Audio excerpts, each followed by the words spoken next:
네, 어떤 분이 우리 교회에 오신 지 한 달 정도 되신 분이 그렇게 고백하셨습니다. 처음에는 기대를 하지 않았다는 겁니다. 우리 찬양대에 대해서.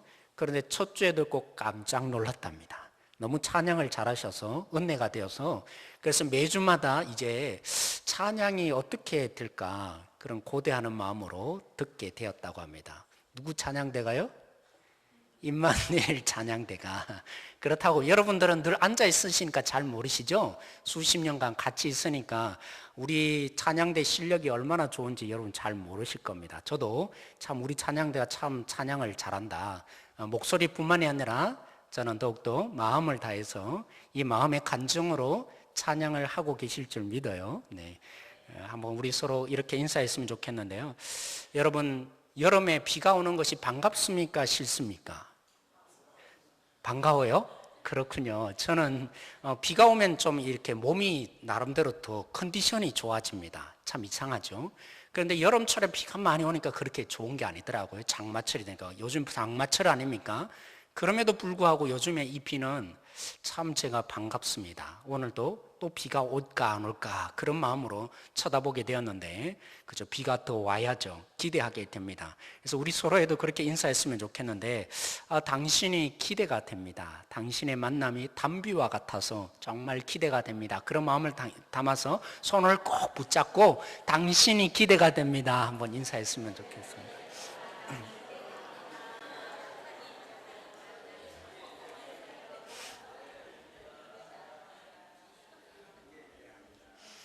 네, 특별히 우리 서로가 기대되는데 하나님의 말씀이 더 기대가 되었으면 좋겠는데, 한편은 저에게는 부담감이 있습니다.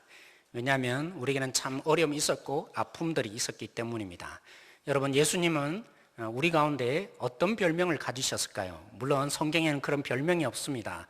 근데 제가 요한복음 특별히 우리 6장과 7장을 보면서 예수님의 별명을 이렇게 지었습니다. 바로 도망의 명수시다. 예수님이 누구라고요? 도망치는데 뛰어나신 분이십니다. 왜 그렇습니까? 6장에 이미 예수님은 도망을 가셨습니다. 바다 건너편으로 도망을 치셨잖아요. 근데 오늘 7장에도 예수님이 또 한 번에 걸쳐서 도망가시고 계시기 때문입니다. 이번에는 하루 만에 찾는 게 아니라 적어도 오늘 1절에 보면 그 후에 예수께서 갈릴리에 나타나시고 하는 부분을 보면 어느 정도 도망치셨냐면 6개월을 예수님이 도망 다니신 것입니다. 총구석에 그냥 처박혀서, 이 표현이 너무 과격하죠? 아무튼 총구석에 예수님이 숨어서 도망치는 삶을 사셨습니다. 물론 예수님이 6장에서는 그죠? 그들의 필요를 채워달라는, 왕이 되어달라는 것 때문에 예수님이 달아나셨지만, 오늘 이 본문에 예수님은 왜 도망치셨습니까? 예수님은 그들의 핍박 때문에, 그래서 죽이려고 하는 그들 때문에 예수님은 6개월 동안 아무도 잘 발견되지 않는 촌동네 나사렛에 가셔서 예수님이 도망치는 삶을 사셨던 것입니다. 여러분, 예수님의 이 생애를 보면 예수님은 여러분 순회 선교단 이런 부분 들어보셨습니까? 순회 선교단이라는 것은 저처럼 위임을 받아서 그죠? 한 군데 20년, 30년 이렇게 사역을 하는 게 아니라 떠도르는 것입니다. 복음을 전하고 복음의 씨앗을 뿌렸다면 어느 정도, 때로는 한 달 아니면 6개월 이렇게 하다가 떠나시는 거죠. 그런데 예수님은 평소에 그렇게 사역을 하셨습니다. 하루, 이틀 아니면 열흘 이 정도가 많은 시간들을 보내는 예수님의 사역이었습니다. 그런데 이번에는 예수님이 몇 개월을요? 최소한 6개월. 그래서 예수님이 달라도 너무 달라지신 것입니다. 뭐 때문에요? 목숨을 살리고자 죽이려고 하니까 도망치는 이 모습을 보인 것입니다. 그래서 이 모습만 보면 예수님도 죽기 싫어하는 거구나, 그렇게 여러분 평가할지도 모르겠습니다. 그래서 이 모습을 본 예수님의 형제들이 나름대로 답답했는지 예수님께 건의를 하는 겁니다. 예수님, 왜 당신이 여기 있습니까? 이 총구석에 있을 사람이 아닙니다. 예수님, 당신의 모습을 보여주셔야 합니다. 오병이의 기적으로 그죠? 보리떡 5개와 물고기 2마리로 그 큰 기적의 능력이 있는 예수님인데 지금이 바로 적기입니다. 예루살렘에 이제 초막절을 지키기 위해서 사람들이 몰려 있을 텐데 거기에 가서 많은 군중들 앞에서 오병이어의 기적의 그 능력을 보이시면 예수님을 사람들이 많이 믿지 않겠습니까? 그러니 예수님 가십시오. 아주 비아냥거리듯이 예수님의 이 숨어 계시는 모습을 믿지 못하고 그들이 예수님의 형제들이 예수님께 건의를 한 겁니다. 이 건의를 듣고 예수님이 어떻게 하셨겠습니까? 어떻게 하셨죠? 그들에게 말합니다. 너희들은 초막절을 지켜야 되니까 서울로 올라가, 예루살렘으로 가. 그렇지만 나는 어디에 있겠다고요? 지금 여기에 머물고 있었던 6개월 이상으로 여기 있었던 이 갈릴리 총구석에 나는 여전히 머물러 있겠다? 예수님은 그들의 제안을 거부하고 있습니다. 그렇다면 예수님은 어디 계셔야만 되는 거죠? 우리는 예측이 가능합니다. 앞으로도 예수님이 초막절을 지키기 위해서 예루살렘에 가겠습니까? 아니면 이 갈릴리 지방에 그대로 머물러 있겠습니까? 어디에 계실 거죠? 대답을 해보십시오. 어디에 계시겠습니까? 예수님이 어디 계신다고 하셨죠? 네, 갈릴리로 있겠다고 하셨으니까 예수님은 어디에 계셔야 되죠? 예루살렘에 올라가시는 게 아니라 갈릴리에 계셔야죠. 그런데 예수님이요, 형제들을 떠나보낸 다음에 몰래 은밀하게 예루살렘으로 올라가고 있습니다. 아니, 예수님이 왜 이렇게 행동하시죠? 참 이상해 보입니다. 예수님의 모습이 너무나 어처구니 없어 보입니다. 사랑하는 성도 여러분, 제가 사역하면서 한 20년간, 그죠? 처음에 제가 94년도에 목사가 되겠다고 신학교에 들어갔습니다. 그리고 제가 몇 년도에 여기 왔죠? 담임 목회를 하기 위해서, 그죠? 2014년, 거의 20년을 어떻게 보면 19년이죠. 19년을 리더들 밑에서 섬기면서 그렇게 사역을 하였던 자입니다. 그래서 많은 리더십을 보았습니다. 때로는, 그죠? 카리스마가 강한 리더도 계셨습니다. 때로는 관계를 굉장히 중요시 여기는 리더도 계셨습니다. 어떤 데는 방법과 절차를 굉장히 꼼꼼히 따지시는 그런 리더도 계셨습니다. 어떤 분은 사람을 잘 대해야 된다. 그래서 마음의 상처를 주기 싫어하는 그런 리더도 계셨습니다. 그런데 제가 한 번은 정말 제 이름이 뭐죠? 은철이잖아요. 지금은 제 이름을 부르셔도 됩니다. 아니, 지을 때부터 철이 있는 사람인데 한 번은 제가 너무나 이렇게 철없는 행동을 그 리더에게 마음에 상처를 주는 말을 했습니다. 제가 이렇게 말했죠. 목사님, 너무 실망했습니다. 그래서 목사님이 말한 대로 제가 할 수 없어서 뛰쳐나간 겁니다. 대놓고 정말 간이 큰 것처럼, 어떻게 나쁘게 말하면 대들었던 것이죠. 그때 저는 그렇게 생각했습니다. 적어도 리더라는 것은 책임지는 위치에 있다. 책임을 져야 되는, 그죠? 대표로 하는 자이기 때문에 때로는 모든 책임을 자기가 지고 가야 되는 사람이 리더다. 여러분, 우리는 그렇습니다. 리더가 된다는 것은, 제가 어떤 책에도 읽었는데, 리더가 된다는 것은 한편으로는 책임지는 위치에 있는 것입니다. 근데 왜 제가 화가 났죠? 때로는 상황에 따라서 말을 자꾸 바꾸시는 것처럼 보입니다. 어떤 데는 이렇게 말했다가 상황이 달라지니까 또 다르게 말하셔요. 그런데다가 결정적으로 이 모든 사건의 책임이 그분한테 있는 것처럼 보였는데, 제가 져야 되는 것처럼, 서 목사의 잘못이다, 이렇게 하니까 제가 너무 분노가 일어난 것이죠. 다른 사람이 했다면 그래도 저도 이기적인 거죠. 한편으로는 참고 참았다가, 리더는 이래야 되는데 불만이 가득했다가, 안 그래도 그런 마음을 갖고 있었는데 책임지지 않는 말, 그 모든 책임을 나한테 얹어놓으니까 제가 분노의 폭발이 일어난 것입니다. 한편으로는 이기심을 가지고, 그죠? 리더가 이럴 수가 있는가? 이게 무슨 리더인가? 그런 마음을 품게 된 것이죠. 말이 달라지는 거. 그래서 앞으로 이분 밑에서 내가 어떻게 섬길 수 있을까? 몸을 사리지 않고 섬겼다가 혹시 문제가 생기면 그 모든 책임이 나한테 돌아오면 내가 어떻게 일하지? 두려움이 제 속에 엄습한 것입니다. 근데 사랑하는 성도 여러분, 지금 예수님의 모습을 보십시오. 리더의 자격이 있습니까? 예수님은 지금 사람들이 미워해서 그를 죽이려고 합니다. 그래서 어디에 있다고요? 갈릴리로 피하여 가셨습니다. 그리고 예수님이 뭐라고 하셨던가요? 나는 예루살렘에 올라가지 않겠다 하신 예수님이었습니다. 그런 예수님이 지금 뭐 하십니까? 그것도 예루살렘의 말을 바꾸시는 것처럼 올라가셔요. 그런데다가 자기를 드러내면 좋겠는데 그것도 아니고 아무도 모르도록 몰래 은밀하게 예수님이 올라가신 거란 말입니다. 말과 행동이 다를 뿐만이 아니라 예수님은 죽음에 대한 고난을 너무나 두려워하는, 고난을 싫어하는 예수님의 모습을 보이고 있더라는 것이죠. 정말 예수님 이 모습을 보면 리더답지 못한 것처럼 보여집니다. 여러분, 정말 예수님 이런 모습을 보이고 있는 것입니다. 이 논리에 여러분 설득 당하셨습니까?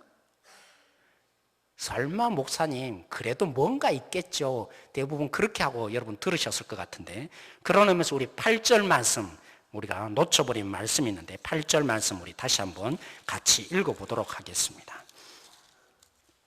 8절 말씀입니다. 같이 읽겠습니다. 시작. 너희는 명절에 올라가라. 내 때가 아직 차지 못하였으니 나는 이 명절에 올라가지 아니하노라. 왜 예수님이 예루살렘에 올라가지 않는 것입니까? 왜 예수님이 지금 예루살렘에 올라가기를 거부하고 있습니까? 이유는 뭐죠? 자기 때가 되지 않았다는 겁니다. 여러분, 예수님은 그 형제들이 말하는 것처럼 큰 기적과 능력을 베풀어서 그래서 사람들에게 인기받을 수 있는 위치에 가기를 거부하시는 것입니다.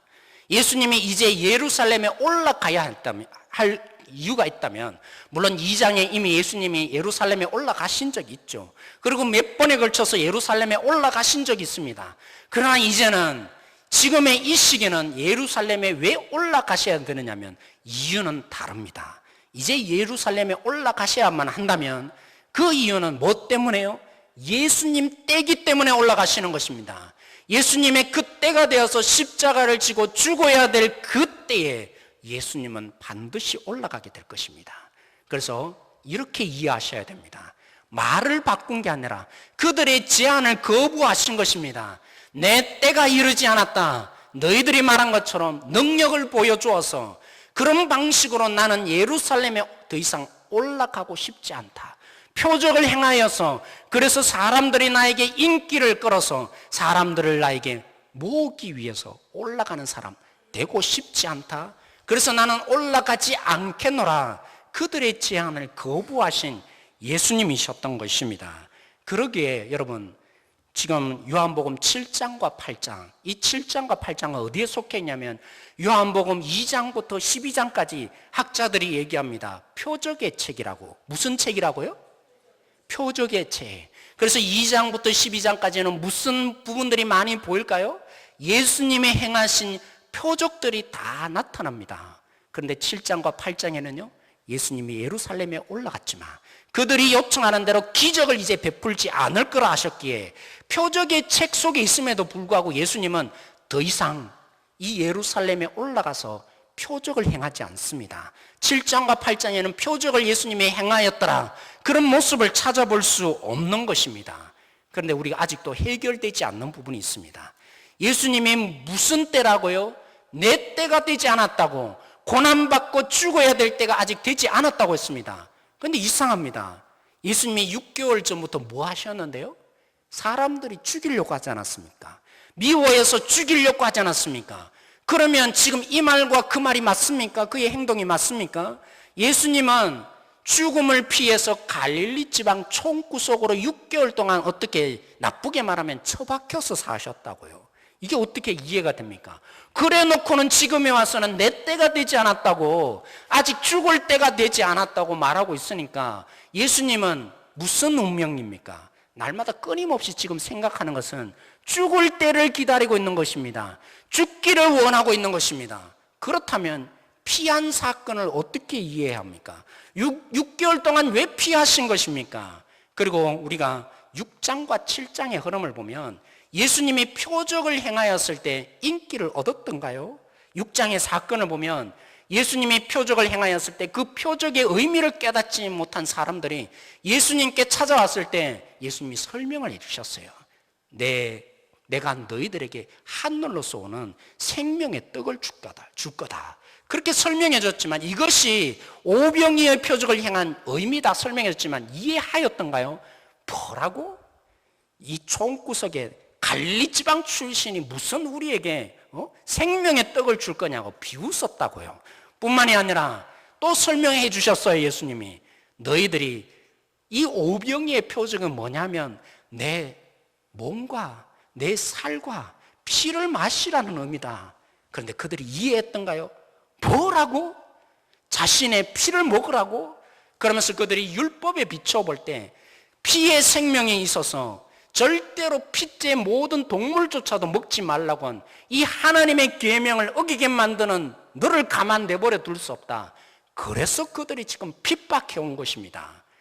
예수님의 이 표적은, 기적의 능력들은 믿음에 아무런 진보도 가져오지 못한 것입니다. 그렇다면 예수님이 죽기를 지금 때를 기다리고 있는데 그들이, 형제들이 말한 것처럼 예루살렘 중간에 서서 표적을 행하면요, 지금의 논리적인 흐름을 볼 때, 사건의 진행을 볼 때 아무리 표적을 행하더라도 그들이 예수님을 믿겠습니까? 오히려 이제까지 미워했는데 더 미워할 것이 뻔합니다.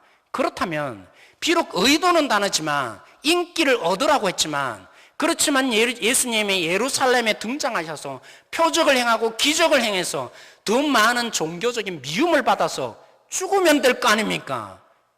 이게 지금 전체적인 사건의 진행인데 왜 예수님은 지금 죽기를 거부하는 겁니까? 표적을 행해서 죽으면 될 텐데 이 죽음의 자리를 왜 예수님은 거부하고 있는 것입니까? 사랑하는 성도 여러분, 예수님이 어떤 때라고요? 내 때가 아직 이르지 않았다고 했습니다. 단순히 미움받고 희생당하고 죽는 죽음이 십자가의 죽음의 의미가 아닙니다.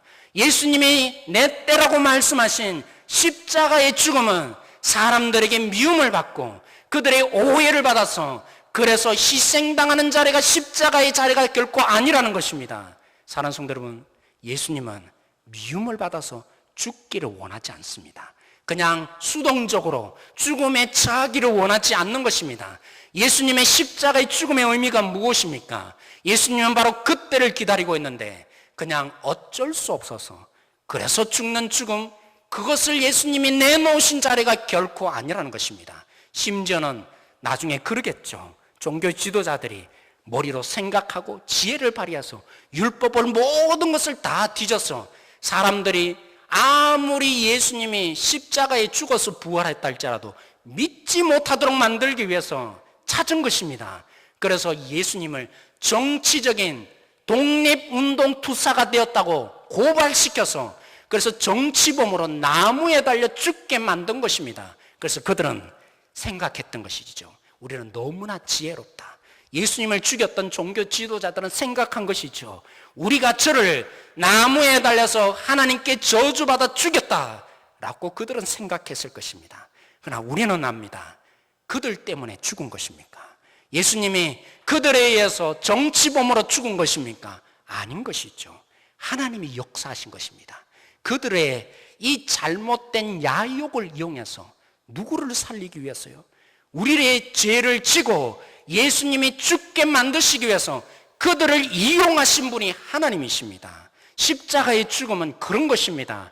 하나님이 주도하신 자리지 그들이 주도해서 예수님을 핍박을 주고 죽인 자리가 결코 아니란 말입니다. 하나님의 십자가의 죽이심의 사건은, 그래서 내 때가 아직 이르지 않았다라고 예수님이 말씀하시는 이 말씀은 예수님 스스로 우리 자신에게 내어놓는 자리인 것입니다. 우리를 위해서 자신을 아낌없이 내어주시는 사랑을 베풀기 위해서 주님이 기다리고 기다린 자리인 것입니다. 주님이 주도하신 그 모든 고난, 주님이 주도하신 것입니다. 누구 때문에요? 저를 위해서요. 그리고 오늘 이 자리에 있는 우리 장로님들, 우리 권사님, 우리 집사님들을 위해서, 우리 성도님 한 분 한 분을 위해서, 그들의 미움 때문이 아니라, 그들에 의해서 억지로 죽은 것이 아니라 스스로 자신을 내어주셔서 오직 우리를 생각하셔서 죽음에 처하기를, 그것도 십자가에 죽기를 주님이 기다리신 것입니다. 그것이 바로 주님이 오늘 가운데 일하시고 말씀하시고 역사하신 의미인 것입니다. 사랑하는 성도 여러분, 십자가의 죽음, 우리는 예수님이 일주일 동안 고난을 당하시고, 그래서 예루살렘에서 채찍에 맞으시고, 그래서 이 어처구니 없는 머리에 간을 쓰시면서, 그래서 너무나 고통스럽게 죽어가신 십자가에 달린 모습의 고난, 그것이 십자가의 의미다고만 우리가 생각하기 참 쉬운 것 같습니다. 그러나 여러분, 내 때가 아니라고 했을 때 그 예수님의 그때 다시 생각해 보아야 합니다. 예수님이 그죠? 사역을 시작하기 전에 세례요한에게 세례를 받으시면서 하늘에서 음성이 들렸습니다. 그 음성의 의미는 다른 것이 아닙니다. 너는 저들을 위해서 죽기 위해서 내가 보내었노라. 예수님은 3년 전부터, 저거부터 3년 전부터 사역을 시작할 때부터 자신의 의미가 무엇인지를, 자신이 무엇 때문에 사역해야 되는지, 무엇 때문에 병자를 고치시고 저들의 연약함을 고쳐야 하는지, 무엇 때문에 복음을 전하고 있는지, 궁극적인 목적은 다름이 아니라 십자가에 죽기 위해서 이 모든 일을 하고 있음을 예수님은 끔찍이 잘 아셨습니다. 물론 그렇죠. 어디든지 가오리다. 사망의 음침한 골짜기라도 내가 따라갔죠. 물론 예수님이 40일 동안 그런 엄청난 결단과 그 이상으로 정말 시작을 하셨겠지만, 여러분, 자신의 사명이 죽어야 된다는 걸 알 때, 제가 옛날에 그랬어요. 우리 집 사람이 어느 날 들어와서 이런 얘기를 합니다. 우리 집 사람은 까마득하게 다 입고 있는데, 이렇게 정거장에 서 있는데 어떤 그죠? 안수 집사님이 와서 자기에게 말을 걸더라는 겁니다. 자기가 사모인지도 모르는데 어떻게 알았는지 말을 걸면서 얘기를 해주더라는 겁니다. 당신의 남편은 이제 40대가 되면 설교의 은혜가 떨어질 겁니다. 너무 끔찍했습니다. 그 다음부터 저에게 두려움이 엄습해지기 시작했습니다. 지금 제가 나이가 몇입니까? 40. 발설을 할 뻔했네. 끝까지 모르십시오. 아신 분은 다 아시겠지만, 자꾸만 정말 별거 아닌데 그때 그 메시지가 자꾸만 저에게 생각이 나는 겁니다. 다음에는 이제 내 메시지가 힘이 없고 은혜가 못 되면 어떻게 할까? 근데 예수님이 무슨 얘기를 들으셨는데요? 하늘로부터 들려지는 내가 이 땅에 보내는 의미는 십자가에 죽기 위해서, 그들을 대신해서 죽기 위해서 내가 너를 보냈다. 그래서 예수님은 사역하실 때 자신의 이 사역의 의미를 깨닫지 못하고 기적 정도로만 오해하는 사건을 볼 때마다 뭐가 떠올랐을 것입니까? 십자가의 죽음이 왜 안 떠올랐겠냐는 것입니다. 사랑하는 성도 여러분, 예수님이 오해받고 하나님의 진정한 말씀을 전해줌에도 불구하고 이 많은 무리들이 제대로 된 의미를 깨달을 생각하지 않고 자신에게만 매여있는 이 사람들을 볼 때마다 무엇이 생각났겠습니까? 십자가의 죽음이 왜 생각나지 않았겠습니까? 그들이 모여서 어떻게 하면 저놈을 죽일까 결단할 때마다, 그렇게 서로 의논하며 모일 때마다 예수님이 뭘 생각하셨겠습니까? 자신의 진정한 의미를 깨닫지 못하는 그 현장에 있을 때마다 예수님의 십자가의 죽음의 공포가 점점 다가오는 것입니다. 가면 갈수록 커지지 않습니까? 미움은 커집니다. 예수님을 오해합니다. 이제는 죽이려고 달려들고 있습니다. 이 속에 6개월 전부터 예수님이 귀하시면서 뭘 생각하셨겠습니까? 자신의 죽음이, 십자가의 죽음이 다가오는 것을 느끼는 것입니다. 예수님은 십자가의 죽음이, 십자가에 달려서 죽는 그 죽음의 고통이 아니라 이미 3년 전부터 시작된 것입니다. 여러분, 이왕 죽을 거라면 언제 죽는 게 낫죠? 이왕 죽음의 공포가 있을 거라면 빨리 죽는 게 낫지 않겠습니까? 그게 나아요. 근데 예수님이 이왕 죽을 거라면 6개월 전에 죽이려고 하는 그들에게 이 십자가의 죽음의 공포를 끊임없이 느낄 게 아니라 목숨을 내놔야죠. 그러면 예수님이 편해지셨을 것입니다. 근데 예수님이 어떻게 하셨던가요? 여러분, 로마 시대 때 그렇죠? 로마인들이 왜 십자가형을 고안해냈겠습니까? 이 사형수를 죽이는데 최대한 죽음의 공포를 오랫동안 느끼게 하는 것입니다. 때로는 하루가 지나도 안 죽는 것이죠. 죽어가면서 죽음의 공포를 끊임없이 느껴야 되는 이 마음을 저는 잘 모르겠어요. 제가 죽어봐야 알겠지만 죽음의 공포가 그냥 죽고 나면 끝나게 될 텐데, 죽어가는데 하루가 지나도 안 죽는 속에 죽음의 공포를 느낀다는 것을 얼마나 고통스럽겠습니까? 그래서 로마가 가장 잔인한 방법들을 고안한 것 중에 하나가 십자가형이었습니다. 근데 예수님이 그 하루의 죽음으로 끝났습니까? 아니죠.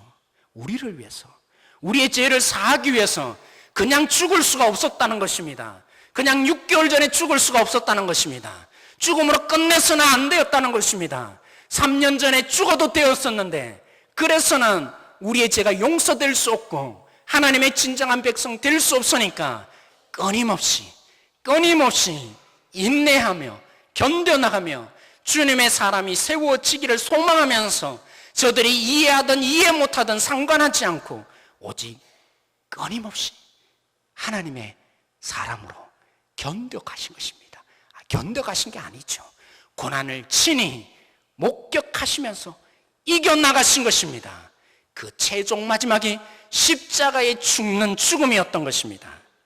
사랑하는 성도 여러분, 오늘 우리는 이 예수님을 믿게 된 것입니다. 내 때가 아직 이르지 않았다 하신 이 예수님으로 인해서 스스로 자신을 어쩔 수 없이 죽음을 내놓은 자가 아니라 우리를 위해서 자발적으로 자신을 생명을 내놓으신 예수님을 우리는 주님으로 부르는 사람들입니다. 그리고 빨리 죽기를 결단한 것이 아니라 우리를 살려야 하니까 3년 동안 매일매일 죽음의 그 공포를 느끼시면서 인내하며 견디셔서 우리의 죄를 결국에는 사하시는 십자가에 달리는 그 고난 속에 예수님이 처하신 것, 그 십자가를 믿는 자가 우리들인 것입니다. 그런 우리도 어찌하여 우리가 어쩔 수 없어서 체면 때문에 아니면 대세가 이러니까 그래서 우리는 죽을 수 없는 것입니다. 예수님을 진실로 우리가 믿고 그 예수님으로 해서 우리가 진실로 십자가의 복음을 알고 있다면 어쩔 수 없어서 그래서 상처받아야 되니까 때로는 그리스도인이니까 희생해야 된다는 이 착한 병 때문에 죽는 죽음을 결단하는 이상의 능력을 예수님을 믿게 되면 발견하게 될 것입니다. 주님이 그렇게 우리를 사용하실 것입니다. 주님의 진정한 복음의 능력은 어쩔 수 없이 당하는 고난 속에 우리를 놓게 하지 않습니다. 예수님을 진실로 만난 자는 예수님처럼 자발적으로 고난에 동참하여 질 수밖에 없는 능력이 우리에게 주어지는 것입니다. 우리가 세상에 살면요, 어쩔 수 없이 당하는 고난이 있습니다. 왜냐하면 죄가 지배하니까, 완벽하지 않으니까, 내가 죄를 짓지 않으면도 불구하고 우리가 당하는 아픔이 있고 상처가 있고 눈물이 있습니다. 그건 내 잘못이 아닙니다. 그럼에도 불구하고 우리는 당할 수도 있는 것입니다. 왜요? 이 땅이 천국이 완벽하지 않으니까 우리는 당하고 삽니다. 그것뿐만이 아니라 적극적인 악인들 때문에 피해를 볼 때도 있는 것입니다. 뿐만이 아니라 우리도 잘못을 하니까, 지혜가 없으니까 잘못된 선택으로 때로는 우리가 그 죄로 말미암아 실수로 말미암아서 때로는 이 땅 가운데 내가 자초한 고난도 있는 것입니다. 그러나 이제는 우리는 달라야 하는 것입니다. 사랑하는 성도 여러분, 내 때라고 말씀하신 예수님의 이 복음의 진실을 우리가 믿는다면 우리도 예수님처럼 어쩔 수 없어서 환경 때문에 저들 때문에 당하는 고난이 아니라 내 자신을 저들에게 노출시켜서 주님을 묵상함으로 주님의 고난에 동참한 것을 기뻐함으로 우리가 저들에게 예수님 때문에 그리고 저들 때문에 저들을 위해서 내 자신을 내어놓기를 결정하는 고난에 동참할 수 있는 성도가 되기를 제가 여러분 초대하고 싶은 것입니다. 사랑하는 성도 여러분, 주님의 고난을 묵상하십시오. 내 때를 기다리신 주님을 받아들이십시오. 그래서 물론 그럴 수도 있겠죠. 내 마음에 상처를 주는 사람, 보기만 해도 아픔이 되는 사람이 있겠죠. 그럴 때 주님을 묵상하십시오. 예수님을 묵상하심으로 그 자리를 고난의 자리로, 주님의 고난의 자리로 바꾸십시오. 내 상처로 아파하는 자리가 아니라 주님을 초대함으로 주님이 이렇게 당하셨는데 나도 참으리라, 나도 인내하리라, 주님의 모습으로 내가 살리라, 그 결단함으로 나아가셔서 나의 환경으로 당하는 고난이 아니라 적극적으로 주님을 보여주기 위해서 고난당하기를 즐거워하는 우리 모든 성도들 되어지기를 소망합니다. 여러분, 우리 주님이 예루살렘에 은밀하게 올라가셨지만 그들이 아무리 설명해줘도 못 알아들으실 거 왜 모르셨겠습니까? 다 알고 있음에도 예수님은 그 자리에 올라가셨습니다. 아무리 가장 진실한 복음의 태도로 가진다 할지라도 그들이 미워하고 반대할 줄을 예수님이 모르셔서 그 예루살렘으로 올라가신 것입니까? 아니면 그 형제들이 말한 것처럼 눈에 보이는 가장 강력한 능력, 때로는 저도 그런 마음이 들 때가 있습니다. 치유의 은사가 있거나 때로는 놀라운 은사를 통해서 성도들이 확, 그죠? 이렇게 사로잡고 싶은 마음들이 제 속에 있습니다. 네, 예수님이 왜 그 방법을 선택하지 않으신 것입니까? 효율성이 없는 말로서 그들에게 끊임없이 왜 도전을 하신 것입니까? 여러분, 종교개혁을 일으켰을 때 신학적으로 중요한 두 사람이 있습니다. 루터와 또 누구죠? 칼빈이라는 사람이 있었습니다. 오늘 이 시대에 20세기에 중요한, 그죠? 사상가, 신학적으로 영향을 주는 중요한 두 분이 있습니다. 그 중에 루터와 같은 역할을 했던 사람이 있습니다. 자크 엘루이라고, 제가 그분의 책들을 되도록이면 다 모아서 읽어보고 또 읽어보고 또 읽어보았습니다. 그분이 이렇게 진단을 했습니다. 오늘 이 시대는 나무나 돌, 그런 우상의 시대가 아니라 효율성이 우상이다, 효과가 우상인 시대에 우리가 산다. 이 말이 뭔 말입니까? 효과만 있다면, 효율성만 있다면 어떤 방법이든지 다 괜찮은 법입니다. 어떤 목적을 가졌든지 효과만 나면 다 만사오케인 것입니다. 어떤 결론이 나든지 그것이 어떤 영향을 주든지 생각하지 않습니다. 오직 효과만 있다면, 효율성만 있다면 다 좋은 것으로 받아들입니다. 근데 반대로요, 효율성이 없거나 효과가 없다면 그건 틀린 것입니다. 그건 옳지 않다고 여기는 것입니다. 이게 하나님보다도 더 위에 서 있는 것이 교회 속에서도 찾아오더라는 것입니다. 그래서 교회 가운데 무엇을 기준으로 삼습니까? 효율성이 있느냐, 효과가 있는지를 따진다는 것이죠. 하나님의 방식은 중요하지 않습니다. 하나님의 뜻은 중요하지 않습니다. 오직 효과만 있다면 오케이인 것입니다.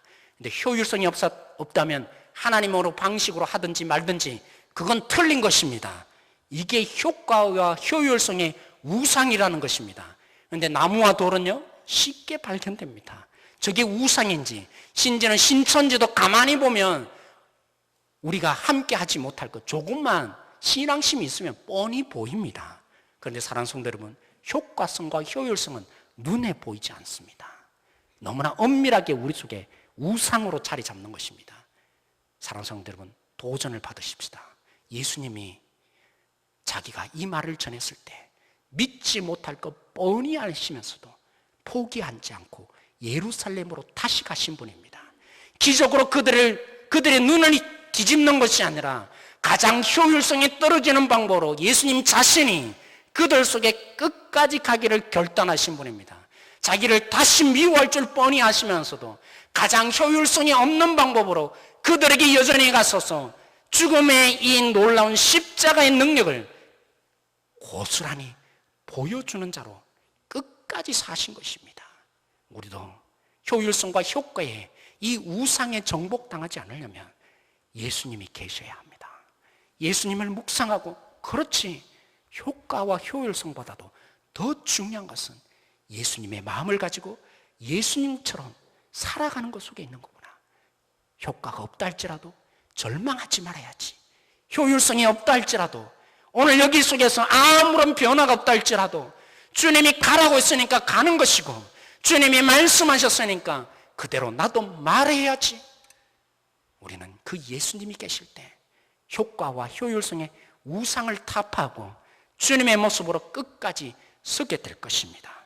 사랑하는 성도 여러분, 누가 우리를 책임져 주셨던가요? 누가 우리에게 우리의 이 죄 문제를 해결해 주기 위해서 책임져 주셨던가요? 세상에 아무도 없습니다. 오직 내 때가 아니라고 말씀하신 주님의 때를 기다리시고, 십자가의 죽을 그 때를 기다리시고 하나님의 방식으로 죽기를 결정하신 그 예수님만이 우리에게 책임져 주셨습니다. 우리도 오늘 그런 의미에서 제가 도전을 하고 싶습니다. 주님의 고난에 함께 동참하십시다. 그런데 어떻게 동참할 것입니까? 우리의 방식으로, 우리의 때로 하면 불쌍합니다. 억울해집니다. 절망을 느낍니다. 실패합니다. 때로는 다른 효과가 나올 수도 있지만 결국에는 좌절하고 절망합니다. 우리는 그래서 주님의 때에 주님의 방식을 따르는 시작을 해야 하는 것입니다. 우리의 방식으로 죽는 자가 아니라, 우리의 때에 죽는 자가 아니라 주님의 때에 주님의 방식으로 죽고자 함께 기도로 시작하십시다. 우리의 때를 버리기 위해서. 그래서 제가 금요 기도에 좀 나오시라고 하는 것입니다. 죽지 마, 억울해지지 않도록, 상처를 입지 마, 상처의 자리 되지 않자고, 오직 주님의 때에 주님처럼 죽는 자가 되자고. 이런 능력자, 오늘 이 자리 가운데 누가 되어줄 것입니까? 저와 함께 동력자가 되셔서, 저의 동력자가 아니라 주님의 동력자로 함께 십자가의 고난이 아니라 능력이 되어지고 세상을 살릴 수 있는 진정한 하나님의 동력자, 이 자리 가운데 우리 모두 있기를 원합니다. 함께 이 시간 함께 기도하십시다.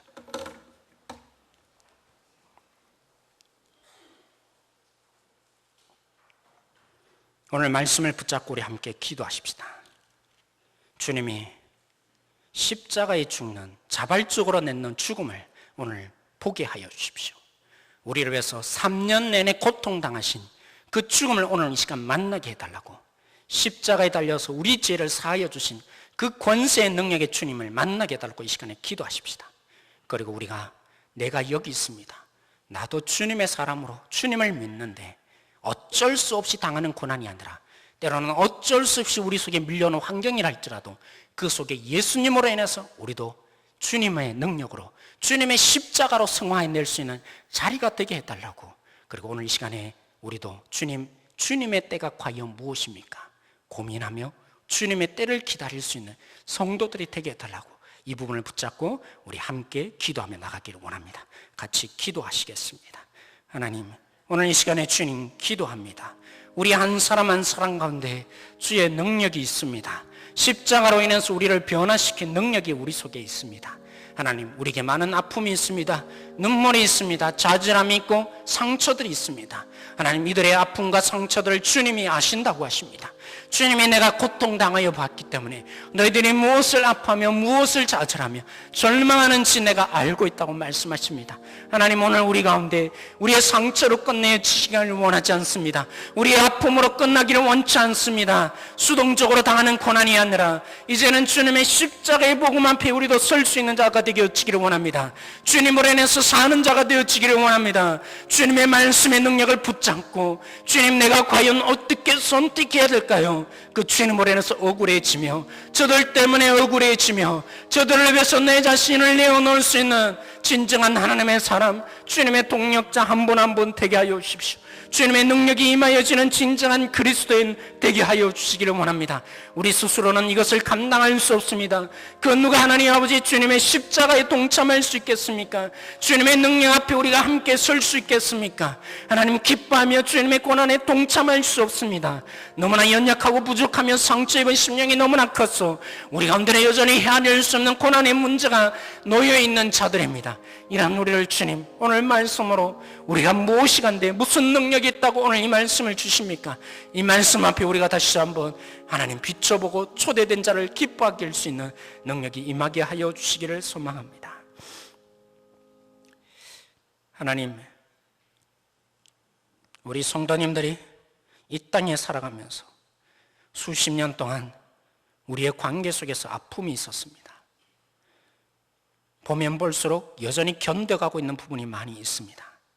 그러나 이제는 우리가 수동적으로 당하는 고난이 아니라, 어쩔 수 없이 당하는 고난이 아니라 예수님의 십자가를 생각함으로 주님의 고난에 동참하기를 기뻐하는 능력이 임하게 하여 주십시오. 예수님을 믿고 예수님의 그 십자가의 능력 안에 우리의 모든 사건을 비춰볼 수 있는 능력자들이 되게 하여 주십시오. 하나님, 우리가 때로는 억울합니다.